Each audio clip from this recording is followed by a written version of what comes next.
Hello there my very good friends, Andy here with another post-WrestleMania 41 wrap-up video. On this one, we're going to be looking at some of the new directions that WWE has shot off following WrestleMania's 2 nights and the Raw after WrestleMania as well. Obviously SmackDown is still to come, that will probably signpost a few more upcoming storylines, but for now, let's go with Mania and the post-WrestleMania Raw. Obviously, this is kind of like the start of WWE's new season, if you will, so there's a lot to talk about, including the first entry on today's list, number 12, Big Time Returns. So, on the Raw after WrestleMania, we saw Rusev blast back into WWE, destroying Akira Tozawa and Otis.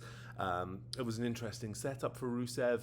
It looked like they were doing some kind of tag team angle involving the New Day as well, but obviously that did not come to pass. Now, beyond Rusev, there's also Aleister Black, seemingly coming back into WWE this Friday on SmackDown as well. That has been very heavily teased, and it looks seemingly imminent. So very exciting times for both of these men. Rusev hasn't been here in like 5 years. Aleister Black, roughly the same, maybe 4 off the top of my head. Either way, there's going to be all kinds of fresh opportunities for these dudes in WWE. I think Rusev is probably a guy who's going to be shot to somewhere near the top quite quickly. And we'll see what Triple H has planned for Aleister Black as well. We know Triple H really likes both of these guys. They're going to get some cool stuff. You'd imagine that they will fare better than they did under Vince, at least towards the end of their runs. It's good stuff. We'll see if there are any more to follow as well. But before we jump into our next entry, a quick word from our sponsors at Surfshark. Thanks so much for watching this video and supporting our channel. You know who else support our channel? Surfshark, who are sponsoring all of our WrestleMania content from here in Las Vegas. Surfshark's VPN is amazing. It makes sure all of your stuff stays private and secure when you're out and about online, and they have a 30-day money-back guarantee. Not only that, but it allows you to change your virtual location to access all of your favorite content, which means you can watch all of WWE shows on Netflix, not just Raw, but SmackDown and NXT too, with no ads, and you get to see all the bonus content us Brits get to see too. Stuff like this. Booyaka! Booyaka! 619! Just click the link in the description and use code WhatCultureMania at checkout to get 4 extra months of Surfshark VPN. And we're back for entry number 11, that being a Karrion Kross push. Look, this dude has completely reinvented himself with this almost Sean O'Hare-esque devil's advocate kind of character in WWE, manipulating people and taking credit for things that he had nothing to do with. It's good fun. But recently, after WrestleMania, which he wasn't on, aside from like a cameo in AJ Styles versus Logan Paul, he got this incredible promo that was so effective in like outlining his frustrations with his position that a lot of people thought it was a shoot. We have also seen on Raw the continuation of his storyline with AJ Styles, or Alan as he calls him. It looks like this is finally going to be the time for Kross to get a run in WWE. Obviously, he's had his ups and downs over the years, but he's really stumbled into something awesome with this character. I say stumbled, that makes it sound like an accident. He's created something awesome with this character. Him versus AJ is a good feud to push him up the card, if that is the intention. Guy's only had like 2 matches this year or something like that. It's kind of crazy, but it looks like he is set for something pretty cool very, very soon. Following on from that, we've got entry number 10 on our list, which is Finn Balor versus Dominic Mysterio. Obviously, these two guys clashed in the Intercontinental title triple threat, no, fatal 4-way at WrestleMania 41, a match also featuring Braun Breaker, and it was just, you know, Penta as well, of course. It was an incredible match. Dom got one of the babyface pops of the weekend, probably the babyface pop of the weekend, despite being a complete scuzzball. Speaks to his crowd connection and how it has evolved over the years. But since then, Finn has not looked best pleased with what's going on in the Judgment Day. Obviously, JD McDonough's back, and he's been someone who is traditionally aligned with Finn. But yeah, he did say on Raw, what happens in Vegas stays in Vegas. But he then, you know, when that segment closed, he was also staring at the IC title, which suggests that more is coming from these two. It seems that for better or for worse, the Judgment Day fracture that they've been teasing for ages is still on the cards.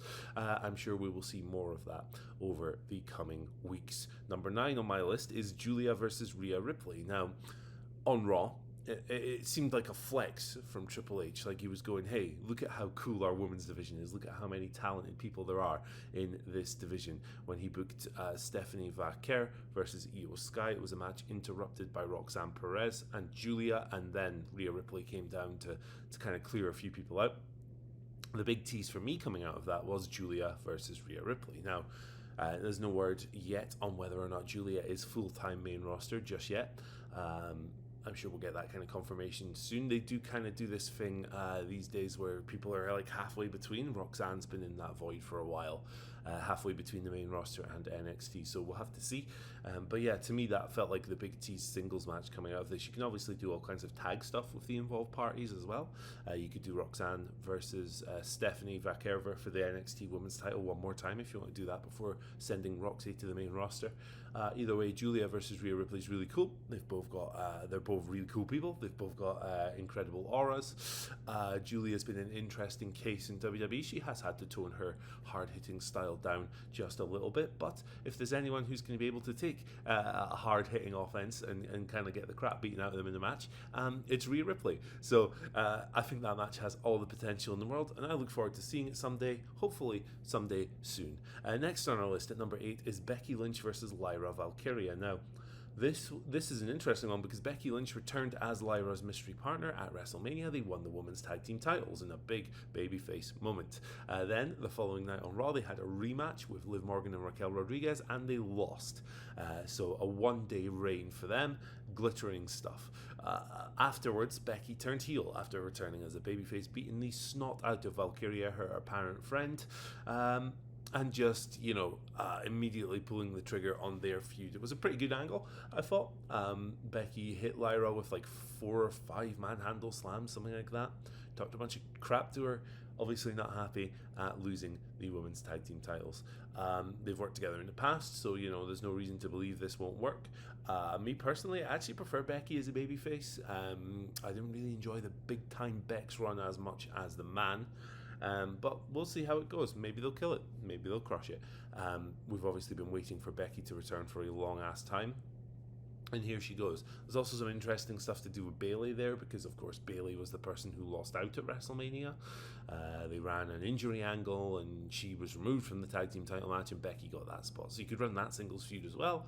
There's plenty of interesting stuff coming from all of this. Number 7, we're just going to keep going in the women's division with Jade Cargill versus Bianca Belair. Now, this is maybe a bit more speculative than some of the other things on the list, but it seems like we need to deal with these issues here. Obviously, Jade beat Naomi at WrestleMania, so that was who put her out. That was who put her on the shelf. But we haven't really addressed the Bianca situation yet. It's almost like Bianca's been kind of avoiding it in kayfabe and in character and stuff. And hey, look, people have been booing Bianca recently anyway. It seems like the alignments are kind of set for a feud between these two. It would be somewhat disappointing if they didn't pull this off at some stage. I think a lot of people thought that maybe this would be the WrestleMania match, but in a way, it's probably quite good that it wasn't because it gave us this fun Naomi heel run, which has just done wonders for her character. Obviously, she lost at WrestleMania, but I think she'll be absolutely fine. Either way, Jade versus Bianca, a match that needs to happen at some point. I think they would be sensible to address these issues, and Jade has every right to be pissed off. And get that done sooner rather than later, before it kind of drifts into nothing. Next on our list is number 6. This is the true end of the Bloodline. So, I mean, the Bloodline's basically been done for since January 6th, of course, when Triple H, when Roman Reigns defeated Solo Sikoa to claim the title of Tribal Chief and the Ula Fala and all that good stuff. Since then, Solo and his boys haven't. It's not been the same level of faction at very least. Obviously, Tonga Loa has been injured, but Jacob Fatu has been absolutely killing it, and I think that will be the impetus for the final split between these gentlemen. Fatu won the United States title at WrestleMania. I thought it was a very good match with LA Knight. Yeah. And at some stage, they're probably going to run him versus Solo. Perhaps it could be Solo getting jealous. It's like, hey, you got a title, I don't have a title. I am mad at that. Let's do something about it. Fortunately, we have a ring where we can settle that kind of beef. So it'll be interesting to see where that goes. I think Jacob has monster babyface potential at some point. He's just too awesome to hate forever, right? Whereas Solo is kind of perfect as like a mid-card dastardly heel. So it'll be interesting to see how long it takes WWE to get to this, but I do think they will pull this unit apart. Don't know what they'll do with Tama Tonga and Tonga Loa after that, but Fatu singles push. I mean, come on, you got to get that guy towards world title contention at some point in the nut. If they don't, I would consider that promotional malpractice. That's really silly. Number 5 is the New Evolution, or the New Dangerous Alliance, whatever you want to call it. We saw the coming together of this new Paul Heyman faction on the Raw after WrestleMania. Obviously, Seth Rollins beat CM Punk and Roman Reigns in WrestleMania's first night. That was thanks to Paul Heyman turning on the other two and aligning with Seth. And then on Raw, we saw Braun Breaker seemingly join the faction as well, beating down Roman Reigns and CM Punk to kickstart this new stable. If we're going from an evolution standpoint, well, you've got Ric Flair, kind of, in Paul Heyman. You've got Triple H in Seth Rollins. You've got your Batista in Braun Breaker, so you probably need a Randy Orton. It'll be interesting to see who they add. I've seen a bunch of interesting names thrown around. Carmelo Hayes, I think, is the most exciting of those. Certainly more so than like an Austin Theory or somebody like that, who's kind of been booked like a jobber for the past year. So yeah, they're going to run roughshod. There's all kinds of interesting tag potential for matches with Roman and Punk. There's all kinds of interesting singles matches as well. It's very exciting. It was a very effective show closing angle with Braun revealed as the new man on Raw. And a lot of people are really fired up about this. I can't blame them. It's something fresh for Seth as well. He's not just the guy who dresses funny now. He's got a group of Paul Heyman and Braun Breaker at the moment, but I'm sure they'll add more people. Either way, I would expect this group to run roughshod over the Fed in the coming months. Number 4 is Pat McAfee versus Gunther. Now, I don't think many people would have said, what's Gunther's first feud after losing the World Heavyweight title going to be? Pat McAfee, the commentator. Obviously, Pat has wrestled in the past and he's done a good job against Adam Cole and a bunch of others. So there's no reason to believe this won't be good and effective. And the Raw angle was really effective too, man. I really like the way they kind of sowed a bit of chaos in there, right? Gunther attacked Michael Cole and he attacked McAfee and choked him all the way out. But McAfee was unable to continue. They had to get Joe Tessitore out there, and they had Tessitore all kind of disheveled. His shirt wasn't tucked in, as if he wasn't expecting to have to go to work. Cole came back eventually and was very somber and like, hey, if I can't offer my opinion as a broadcaster, what the hell are we doing here? So some kind of match with McAfee and Gunther appears to be in the works. No word on when that will happen currently, but Pat is good in that role. That's kind of how he came into WWE. He started life doing a few panels and stuff like that, and then he had his little wrestler run. Obviously, his last match with He Who Shall Not Be Named, probably best not to mention.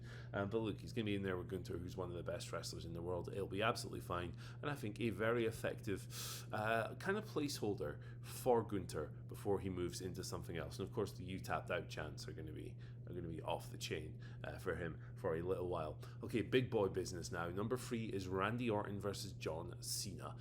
Who could have known there'd be such excitement for a Randy Orton versus John Cena match in 2025? But Randy attacked John in the ring in the opening segment of Raw. The next pay-per-view Backlash is in Randy's hometown of St. Louis, so there you go. Randy, of course, beat Joe Hendry at the pay-per-view. John Cena won the undisputed WWE title from Cody Rhodes. So we're heading to that. Look, it's a match we've seen like so many times, like dozens of times over the years, but it's one WWE hasn't obviously done in a long ass time.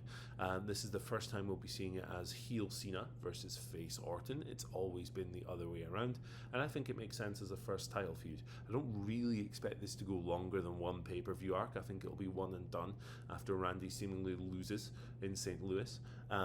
and then it'll be on to something else for John Cena. But we'll speak a little bit more about the champ in a minute or two.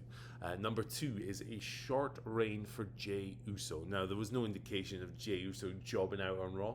They had like a really nicely well done victory segment featuring Jimmy Uso and Sami Zayn, and a long video package with like a Macklemore song going through Jay's entire life and career. It was really well done, really emotional. But I think Jay's the kind of guy who probably suits having that shorter reign, having that dusty roads. The chase is more important than the actual reign kind of thing. Look, the debate has raged on and on and on about Jey Uso as a world champion in WWE. I think that will continue, and I think that's absolutely fine. Is he the best singles wrestler in the world? No, of course he's not. Maybe that's why it's best to give him a shorter one. Maybe a single arc. Maybe you get that belt on Seth Rollins before long. Who knows? Who knows? We'll find out soon enough, I am sure. But yeah, like the title win, the pop, the entrance, all that stuff, it was worth it. In my opinion, being there live, it was really loud and people were super into it. We'll just see what comes next with Jey and the world title. But yeah, I think it'll be short, man. I wouldn't expect him to hold on to that title for too long. And at number 1, I've got John Cena versus WWE. Obviously, Cena in his in-ring promo on Raw was very keen to point out that he has limited dates left. 27, I think he's down to. I think that is going to play immensely into his upcoming story. I think they're going to try and run something similar to CM Punk in 2011 when he was like, I'm going to win this title and I'm going to leave WWE. And that's very interesting because Cena's retiring. He wants to ruin wrestling. He wants to leave with the belt. What you could do is kind of an inversion of the Punk versus Cena storyline from 2011 when Cena was the one trying to stop Punk leaving with the belt and failed. Maybe Punk could be the guy trying to stop Cena leaving with the belt towards the end of the year. That would be a perfect way to strap Punk up if you want to go down that route. Yeah, it's like a mirror of their original program from 14 years ago. I think that could be some very effective storytelling. Either way, ramping up the tension throughout the year. With John Cena kind of defeating these challengers who are just desperate to win back the belt and make sure it doesn't leave with him. That could build a lot of tension, a lot of drama, and it could make for some really good television throughout the rest of 2025. But those are my new directions for WWE after WrestleMania. Let me know yours in the comment section below. And if you liked this video, check out the one that's on your screen right now. It's the 100 greatest WrestleMania moments ever. So if you were not too pleased with what happened at Mania, hey, you're going to enjoy these ones. They're much better. See you later. Bye.